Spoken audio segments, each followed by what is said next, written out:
Hammaga assalomu alaykum aziz Kattaqo'rg'onlik aka-ukalar, aziz obunachilar. Ajoyib yangiligimiz bor. Samarqand viloyati bo'yicha yagona bo'lgan Pettexnikum Kattaqo'rg'on shahrimizda joylashgan. Lokatsiyamiz qaranglar, Vitero ko'prigidan kelaverish, bu tomonimiz Kattaqo'rg'on darvozasiga o'tib ketaverish. Qadrdonlar, ichkariga kiraveramiz, qani qabul o'qishga qabul boshlanganmi yo'qmi hozir bilib olamiz. Mana Abbos akam ham kelyaptilar. Assalomu alaykum, salomatmisiz? Tinchmisiz?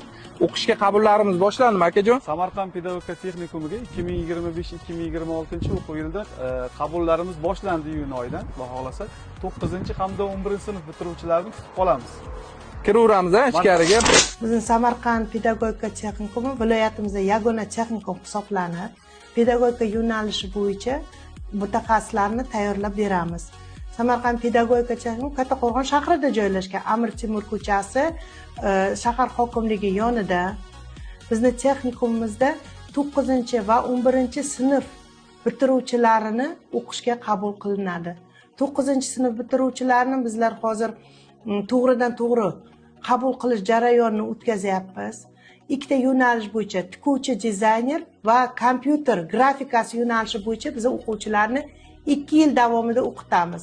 O'quvchilarimizni maktab o'quvchilaridan farqi nimada bo'ladi? Maktab o'quvchilari attestat oladi.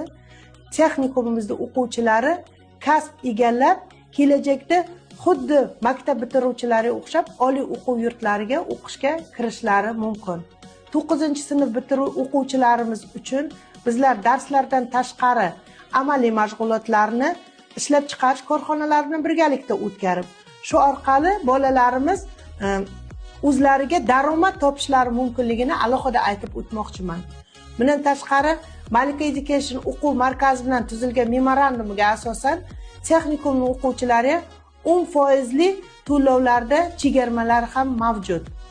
O'quvchilarimiz uchun ta'lim mutlaq bepul, darslar mutaxassislar tomonidan to'liq o'tkaziladi.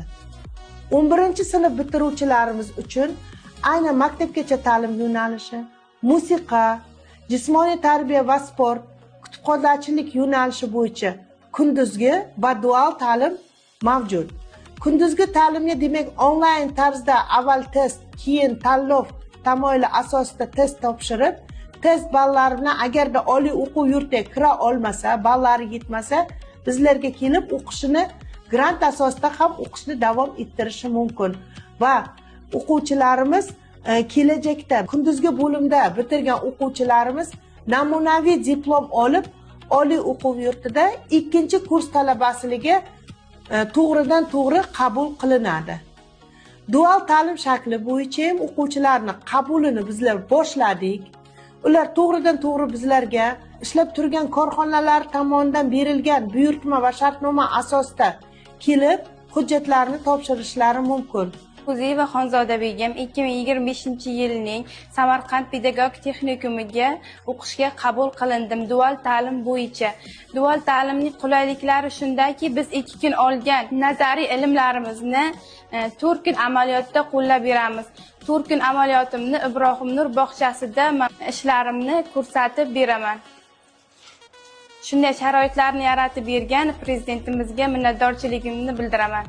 Men Hasanma Dono bundan 1 yil oldin Samarqand davlat universitetiga o'qishga topshirdim va balim yetmaganligi sababli Samarqand pedagogika texnikumini tanladim. Kattaqo'rg'on pedagogika texnikum